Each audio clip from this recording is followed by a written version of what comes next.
Hello, welcome to Jason the Old Millennial. My name is Jason, speaking to you here in my basement in the great state of Kansas.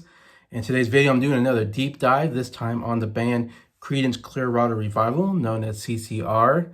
And this is where I go through a whole band's discography, listen to all their music, and then kind of write some notes kind of about their background, how they came to be, and some of the highlights of their careers, and then give my thoughts on their music as total. And yeah, just kind of tell you what I think about the band. And that's what I'm gonna do here and listen here on Jason the Old Millennial.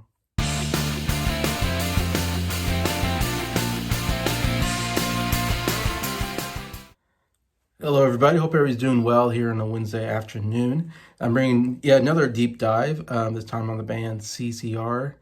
Um, I know the reason why I did this band is a couple months ago, I want to say, I was invited on my friend's Garrett's channel, Soundlab Studios, a really great channel you should check out. Lots of great talks about music and a lot of albums, reviews, and stuff like that. And he invited me on. Yeah, so it's been a couple months now, probably, to do a ranking of every single CCR album, which I never really, I only knew one album, and that was Cosmos Factory, really. I haven't really delved into all their albums before, but luckily they only have 7 albums, so it wasn't too hard to get through them, and they're not very long. I think a lot of the albums fairly short, so it was fairly easy to get through them. So I went through all the discography pretty quickly. In fact, I might have done a couple days, went through all their albums and kind of wrote down the stuff that I really enjoyed, and of course did a ranking of the albums, and we did that video. And so that's what got me to do more of a deep dive into CCR, since I listened to all their music. Definitely was a band that I wanted to do a deep dive on for the channel, and so that's why I came across this deep dive. And CCR was a band I've always known about, like ever since I was fairly young, and I started listening to music, and I was listening to the oldies station. There's lots of CCR songs all over the place on the radio. I mean, they had tons and tons of hits, and you always knew what a CCR song was by John Fogerty's voice. I mean, he had such a unique voice that you just knew it was a CCR song. So it was pretty recognizable what songs they had and all that. Yeah, so I can't say I was always a huge fan of them. I was always, I enjoyed a lot of their music, though I was never one to, until recently get an album of theirs or to listen to a lot of their music, on playlists and stuff like that. But since I did the album rankings course, I've become a much bigger fan of theirs, and I do quite enjoy their music. I think they got a lot of good songs, a lot of good albums, actually. When you consider they only have 7, and it's kind of crazy because I didn't know that much about CCR until I did that and learned about them and watched some videos on them, and went and did some research and kind of learned about the band. I didn't realize they only were around really for 5 years, basically, as far as albums go. They did 7 albums in 5 years, so they were very productive in 5 years. Did quite a bit of albums, put in, a lot of hard work in, besides, touring and all that. And anyways, and then they broke up, which I didn't realize they broke up so quickly, it felt like, and went their own ways anyways, because you just assume because they had all these huge hits that they must have had tons of albums over many years. I mean, 5 years is something, but I figured they've been together for at least 10 years or something like that. So I was always kind of surprised learning about them. But anyways, yeah, so it's interesting kind of delving into them and learn more about them. And I would describe their music as being a combination of blues and southern rock. They're known as swamp rock. It's kind of almost a new term, I think, used for their style, because it's almost somewhat of a unique style that you don't hear a lot. But they call it swamp, yeah, because it does have this swampiness to it. It's a really good word to describe. I think a lot of that's because of the bluesy feel and southern rock feel they have. It feels like they probably came from Louisiana, from the swamps of Louisiana. It just kind of sounds like that, when they actually came from El Cerrito, California, if I'm pronouncing that right. Anyways, so they're actually a Californian band, but they sound like they come from the South because of their music, which is pretty interesting. But yeah, I would say their earlier music, like the first 2 albums, I feel like is very bluesy, has a lot of more bluesy guitar in it and long guitar solos and a lot more instrumentation in it compared to the singing. And then after about their 3rd album on, they kind of went a little less bluesy and went more southern rock. And I think a lot of their bigger hits are kind of the Southern rock era. And that's my favorite part of them. I didn't really like the first two albums because it's too bluesy. But I liked like their third through sixth albums. There's like four really good albums, I think, in there that has more of a Southern rock feel to it. And I'm not even a big like Southern rock guy, but I do kind of find myself enjoying CCR. So I have to probably delve into more Southern rock and see if I like it more. That's my feelings. I know a lot of people love the first two albums, so that's just me. In fact, a lot of people put their first album like one of the best albums, one of the best debuts, and all that. But anyways, yeah, so that's my feeling on the band. And I'm gonna get a little bit into like their background here. They were formed they first started out in the 50s with John Fogerty, and he had two friends in school in junior high, in fact, and that was Stu Cook and Doug Clifford, and the three of them kind of formed a band while they were in school, and called themselves the Blue Velvets, and they were a trio kind of rock band with John playing guitar and I think singing, and Stu actually played the piano, and Doug played the drums. He was a drummer. Anyway, so they actually started playing in 1959 together, and that's kind of where the crux of the band started in 1959, basically. John, of course, has an older brother, Tom, who also plays guitar and sings, and so his older brother also ended up joining the band during this time period.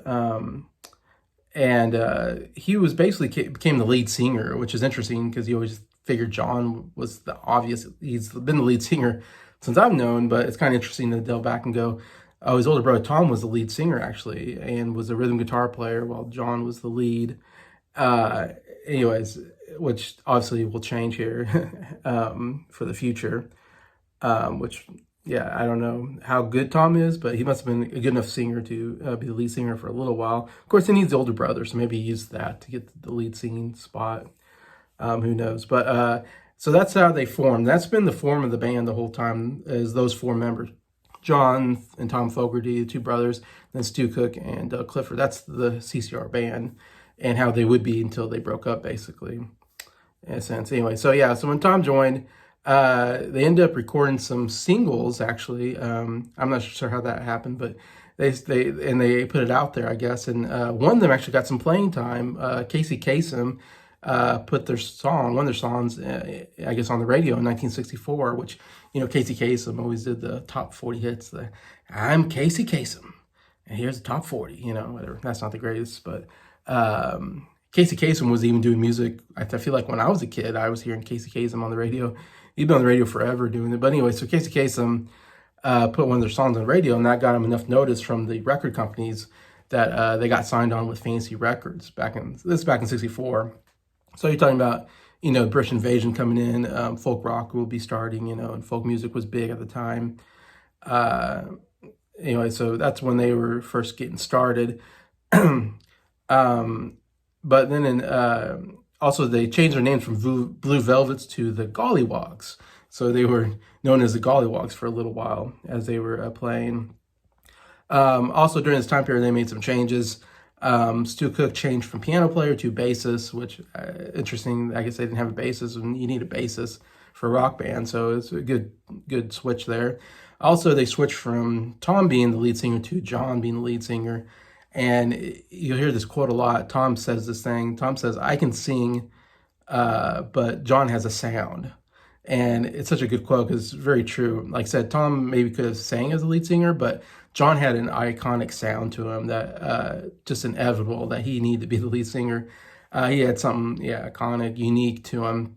He has a real grittiness, and he can really belt it out on the rock songs. That's what makes CCR, I think, so unique. In my opinion, is John Fogerty's vocals. And I don't feel like CCR would have been as big if it wasn't for John singing. He really puts him over the edge, I think, and maybe one of the most important parts of the band is his vocal work, because he just has amazing rock vocals. One of the best rock singers I think we've ever had. And I don't know, they could have been a good band without John singing, maybe, but they never have been as good without John at the lead. So that was a very, very important step or change that they made, of course. Because if you listen to CCR, if John's not singing, it's not CCR to me. And later on, you hear some songs by them that John doesn't sing, and you just go, man, it doesn't sound like anything like CCR. You just need John to sing because that is the voice of the band, in a sense, anyways, which I think is very interesting. Yeah, they made a couple changes like that. But then around 66, both John Fogerty and I think it was one of the other members, maybe Stu Cook or something like that, got drafted in the Army. Of course, I'm guessing this is during the Vietnam War era. They got drafted. John was in the Army Reserve, and I think the other member was in Coast Guard Reserve or something like that. So I don't think he actually saw any action, but he was in the Army for a little bit, and then did get his discharge papers, I think, by 1967, and both members were able to rejoin the group. Anyways, by that time, Fancy Records was bought by a man named, say, Saul Zaentz or something like that. Came and bought the Fancy Records and was leading it. And he hated the name Gollywogs, which I kind of understand. It's kind of a weird name, but he didn't like the Gollywogs name, and so he told them they need to change the name. And that's where they came up with Creedence Clearwater Revival. So you can say the Creedence Clearwater Revival really starts in 1967. That's kind of the origin almost of the band, in a sense. Those four members kind of come together and really becoming real serious about the music, of course, after the draft and everything, all that in the Army and everything happened. And they came up with that, from what I read, was Creedence was the name of a friend. They had a friend named Creedence or Creed. Clearwater was the name of a brewery company or something like that. It was called Clearwater, so that's why they came up with Clearwater. And Revival, because it felt like they were kind of coming together again for the first time. Like it's a revival, like they were apart and then they came back together, and they changing their name. They're changing a lot of the band, so it felt like something new. Revival kind of fit the group, anyways. But overall, it's a great name. I really like the Creedence Clearwater Revivals. It's a little bit of a mouthful, so CCR is actually definitely a better way to put their name, as everybody kind of calls them. Yeah, so then when they made that change in 1967, they then came out with their self-debut title album in 1968, which was, their title, Clearance Clear Revival. It wasn't like a huge hit album. The most notable thing is a song Susie Q was a top 40 hit for them, which was wasn't the original song by them. They did the song for someone else. They also had another song that they I Put a Spell on You was another song that they had, which was another cover song that they did. So they did two cover songs that were fairly hits on the album. Besides that, there wasn't a lot of big songs on the album. It wasn't a huge hit album, like I said. But then 1969, I think next year, they come out with Born on the Bayou, and it definitely it was definitely a bigger album, did much better. And it had their first really signature hit, which was Proud Mary. And Proud Mary would go on to be a huge hit for them and be covered by many people, including Tina Turner, of course, famously. Maybe the most famous cover song that they did was, the most famous version of that song is maybe Tina Turner. In fact, for many years, I always figured they covered that song from Tina Turner, and I always forget, oh, no, CCR did that first and then Tina Turner, because growing up, I always thought that was a Tina Turner song. I had no idea it was a CCR song until much later. And even today, I always forget, like, oh yeah, they wrote that song. John Fogerty wrote that song. Anyways, but yeah, it's a really good song. I mean, definitely iconic and big hit for a reason. It definitely helped that second album become a big hit and kind of made them a little more bigger. I should say in 1969, we had Woodstock. They actually were at Woodstock, but they were not filmed. So when you watch the famous documentary Woodstock, they're not in it. So, but they were at the concert, which I didn't realize because they aren't in it. Because I've seen Woodstock, the documentary, whatever, and yeah, they're not in it, and that's kind of interesting. I mean, they're just getting to kind of become a famous band at that time. They weren't as huge, but I don't know if that was their choice, not wanting to be in there. I can't remember. I didn't see why, but that's still interesting. It's almost like a big kind of interesting trivia fact that they were at Woodstock. It would be interesting to see what they sang, I guess, and what it looked like at the time. Like I said, before some of their bigger albums, I think, are coming up, in my opinion. Besides Born on the Bayou, like I said, it was still a big hit, but I think they had some better ones coming up. But yeah, so then, like I said, they did 7 albums, 5 years. So they were doing quite a bit of albums, sometimes 2 albums a year. Like I said, the next album they did was Green River, which was a big hit album, #1 album for them. And definitely it was one of their better albums, one of my favorite albums from them. It had a lot of big hits there, and I'll go on to that in a second. Um, and then the next album is Willie and the Poor Boys, I think it was Willie and the Poor Boys, the next one. And that was another really good album, top 5 album. 1969. So they did 3 in 1969, Bayou Country, Green River, Willie and the Poor Boys. So 3 albums in 1 year, which is pretty crazy. And like I said, Green River and Willie and the Poor Boys, really, really good albums that I'll get into here in a second. But yeah, so they were definitely becoming really big band in 1969. Really is when they were hitting off really big, lots of radio hits. I would say their peak is 69 to 71, which is crazy. It's only 3 year span or whatever. They were coming out with so many hits. I mean, they were coming out a staggering number of hits in such a short time period. So that was definitely their biggest period. It was at this point. Like I said, the next album is their biggest album probably of all time, and that's Cosmos Factory, which is the only album I actually own of theirs, and it's my favorite album of theirs. I got a vinyl, thanks to Garrett from Sound Studios, sent me this vinyl after we went through the albums that one time. Anyway, so really cool. I'm glad to have it. Another one has just so many hits. It's almost like a greatest hits album. It has like half the album is like huge hits that are beyond their greatest hits records, kind of thing. But yeah, so that was huge. And that came out in 70. So 1970 that came out. So I mean, you already got 3 pretty big albums in the 2 year span there. They came out with another album called Pendulum in 1970, which still was a top 5 album. It's still a pretty good album. Not known as one of their best. Probably towards the bottom on most people's lists. I still quite like that album, Pendulum. I still had some really good hits on that album as well. Anyway, so now you're getting kind of towards the end. By the time they did Pendulum, actually, there was a lot of strife in the band, mostly between John and Tom, the 2 brothers. Go figure, 2 brothers aren't, getting along. It seems to happen quite a bit in rock and roll bands. But the thing you get to know about this point, John Fogerty really he took over the band I'm sure by 1969, he pretty much took over the band. I mean, not only was he the lead singer of the band, he was the lead songwriter of the band. He was writing pretty much all their big hits. And he was the lead guitar player, so he was also arranging all the music. And if you look at like great guitar players, he's on the list of like one of the all-time great guitar players. So I mean, he was an amazing guitar player, and I'm sure if he'd be on some list of one of the great rock singers of all time. So he had a lot of pull because he was the reason why they had so many big hits. I mean, it was up to him. So because of that, he had a lot of pull in the band, and he really kind of led the band. He also was producing basically the music. So I mean, he was doing everything. Not only was he lead guitar player, he would also be playing harmonica, he'd be playing piano sometimes, even the saxophone at one time at least. Anyway, so he's playing multiple instruments. He's kind of doing everything, and it kind of made a rift between him and his older brother Tom, unfortunately. Which I mean, why you can only guess. Probably Tom maybe feeling a little jealous. His younger brother taking over the band, and really Tom maybe felt like he wanted more say, or he wanted to maybe do more singing or writing, but was, not given the opportunity or whatever.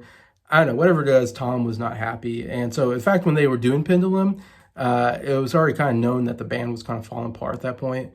They even had like a big song at the time. I think it was Who Will Stop the Rain, I think. Was like the big song off that album. And it was almost a song talking about, it was almost a metaphor for the breaking up of that band at that time anyway. So I think they kind of knew that, Tom knew when they were making that album that he was out. He was basically on his way out anyways. And so, but still, like I said, it's not a bad album for an album where the band was kind of breaking apart.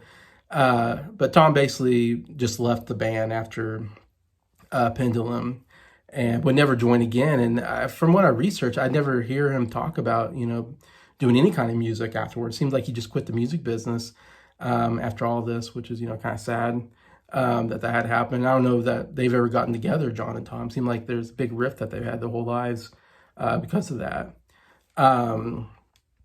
Sorry, I had something on the screen there.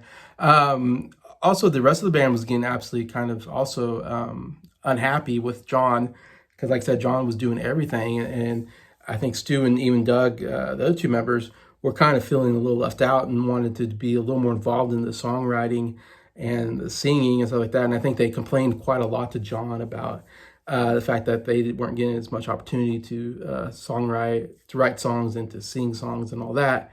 And it kind of drove John crazy, I think, and John kind of was getting fed up. So when they basically were breaking up, but they came out with one more album in 1972 called Mardi Gras, which, if you know anything about Mardi Gras, it's kind of this, it definitely doesn't feel like a CCR album. When I first went through the albums and I got to Mardi Gras, the last album, it's such a vast difference from everything else. And you get to that and you go, wow, this is CCR? Like, did I click on a different band? Because in Mardi Gras, John only sang like one song on the album. He basically told the other members, like, okay, you guys get to write the songs and sing the songs, and I will play guitar and do whatever. But John kind of basically said, okay, I'm tired of hearing your complaints. Let's do it your way. You get to write the songs and sing the songs. And John has one song on there. It's really good. It's the best song on the album. Someday Never Comes, I think it's called. A really great song. One of my favorites out of actually CCR. It's the only good song on the album. The album's a terrible album. If you listen to it, it's like, it's abomination to CCR in a way, because the other band members just don't sing as well and they can't write as well. So it definitely kind of proved that John was the reason why they were so good and why he had so much pull in the band and was the leader. Anyway, so after Mardi Gras, they broke up in 1972. So they were together from 68 to 72, did 7 albums in total. But I said, so many huge hits, 14 consecutive top 10 singles between 69 and 71. 5 top 10 albums, 2 which were number 1, which, like I said, I think was Green River and Cosmo's Factory, the 2 number 1 albums. So 2 pretty big albums in their list. 28 million records sold in total. So yeah, huge. They were inducted into the Rock and Roll Hall of Fame in 1993. Interesting enough, John didn't show up because he still had some problems with Fantasy Records, I think, at the time. They were having some legal problems, legal battles there. Anyway, so they were inducted, but John wasn't there, which is a real shame because you really need John there. And Tom wasn't there as well, it doesn't sound like. It doesn't sound like Tom has anything to do with the band at all since he quit the band. But of course, John Fogerty went on to have a solo career, and he obviously does a lot of CCR songs in his solo act. So you get a lot of CCR through him. Also, Cook and Clifford, the bassist and drummer, also have done their own band. They call it the Clearwater Revisited. Similar, but they're revisited at the end. And they do CCR songs. So they obviously gone on to do... So you can get CCR in 2 ways, I guess, John Fogerty or the Clarence Clearwater Revisited. But yeah, that's kind of the basis of the band there. Like I said, Bayou Country went number 7, Green River number 1, Willie and the Poor Boys number 3, Cosmo's Factory number 1, and Pendulum number 5. So I mean, really did really well. And they could have kept going on for a long, long time, probably. They were putting out so many big hits. Though I don't think John Fogerty's solo career has ever gone nearly as big as the band. That definitely was the peak of his career as well, I would say. In my opinion, my top 3 favorite albums out of that, number 3 is Green River.